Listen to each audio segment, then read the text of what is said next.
Narrator, female, New Yorker accent. Hey there, news junkies!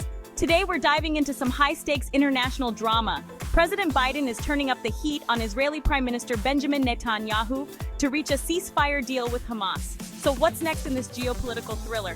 Stick around and let's break it down. Narrator. All right, let's set the stage.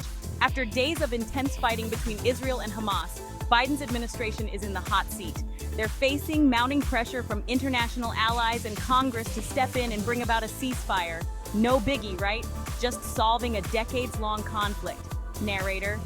Now, Biden isn't just sitting in the Oval Office twiddling his thumbs. He's been actively urging Netanyahu to agree to a ceasefire.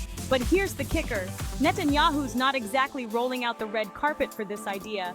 Israel insists they need more time to achieve their military objectives against Hamas.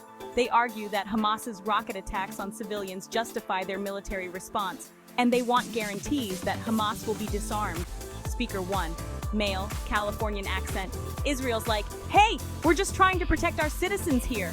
They emphasize that Hamas, labeled a terrorist organization by many countries, targets civilians and uses Gaza's population as human shields. Israel claims they're taking precautions to minimize civilian casualties. Narrator. The situation is, to put it mildly, complicated. Hamas's control over Gaza is seen as a significant security threat by Israel. They point to Hamas's charter, which calls for the destruction of Israel and their history of attacks. Recently, we've seen an unprecedented barrage of rockets fired from Gaza into Israel. And while Israel's Iron Dome defense system has intercepted many, some have gotten through, causing casualties and damage. Narrator. So, what does the future hold?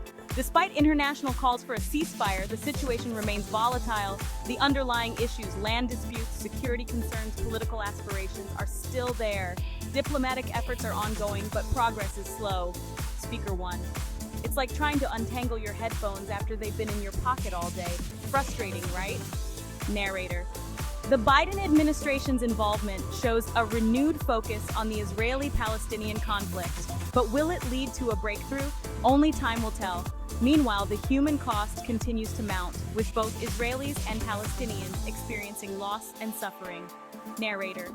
As the international community grapples with this crisis, the need for a long-term solution becomes ever more apparent. So keep your fingers crossed and your eyes on the news.